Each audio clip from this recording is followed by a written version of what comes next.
And give the mic, please. Yeah, right there. So our ideas were maybe more conceptual than exactly where every single room would be located.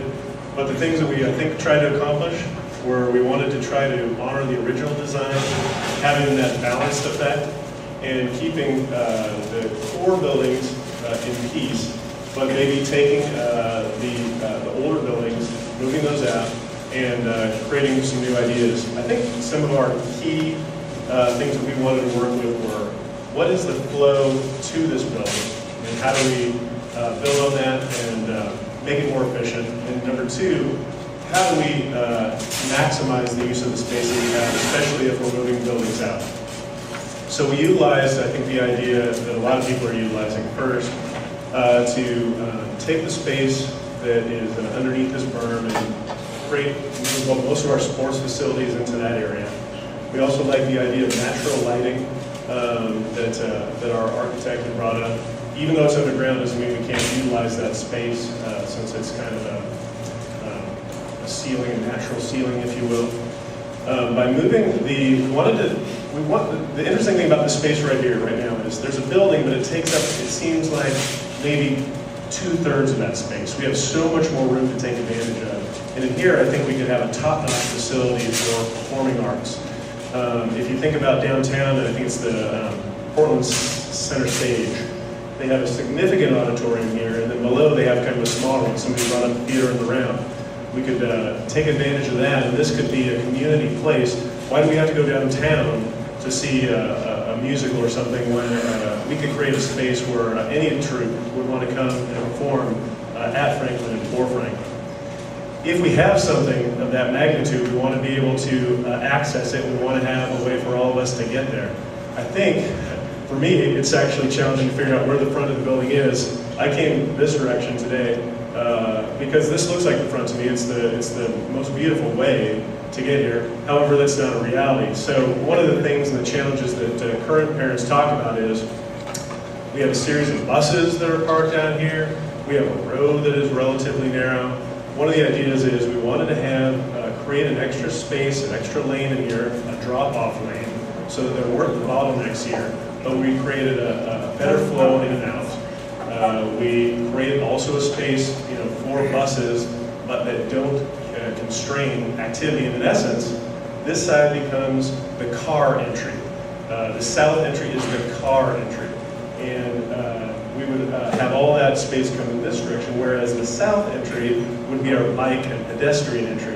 And if you notice in this old vision of the building, this center is our lobby. This center, though, could be used for so much more.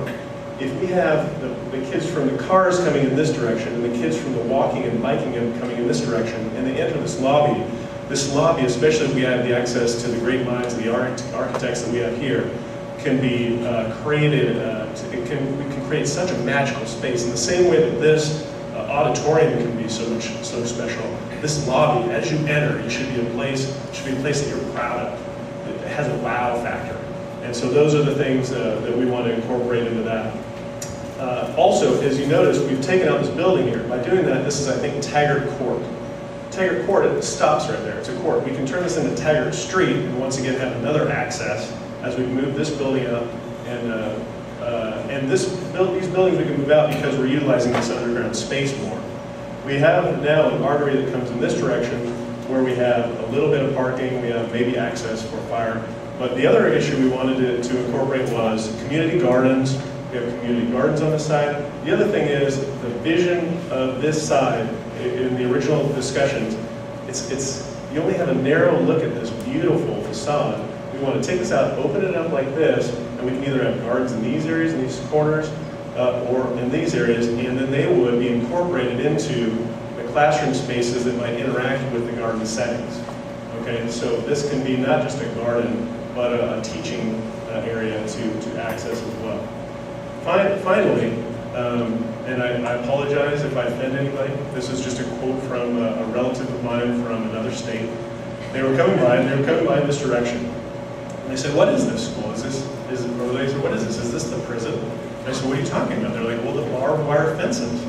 I mean, what's the problem? What's the issue here? And I think if so proud of this facade, the north facade, then I think we ought to create a space that makes everybody look at that facade and everybody have no questions about what this is.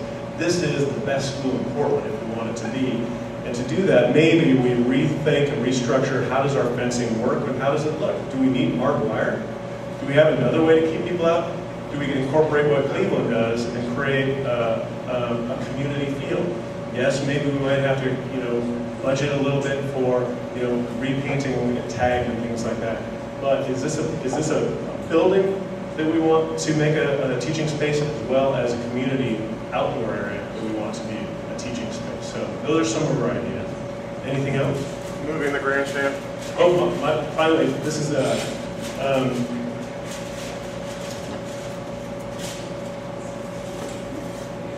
as we're taking the sports facilities and moving them underground and incorporating that space, we have kind of this barrier almost, if you will, the stadium seating. If we took the stadium seating and slid it over here, and the seating in essence is in that downward slope of the bowl, it doesn't cover the space, but it gives anybody who's watching, our great soccer teams or our great other teams here also this view of this area, and it maybe creates more of a campus type feel instead of kind of a separation, if you will, between these areas. So we thought that this is a great idea to not only move the athletic activity centers underground, but turn this into a turf field with the stadium seating this way, facing this direction, and potentially even covering it so that we're all Portlanders and we're ready for the rain. Even though it never rains in Franklin Field, maybe it will. So those are, and underneath to incorporate this, we have the rainwater because of the flow and the slope of the pitch, etc. We'd have underground collection facilities for the water that would create rainwater that could be reused for sprinklers. They could be used in numerous fashions throughout the school. I think there are so many opportunities, whether it's solar, reusing water, all these things, to take advantage of those capacities as well. Thank you very much.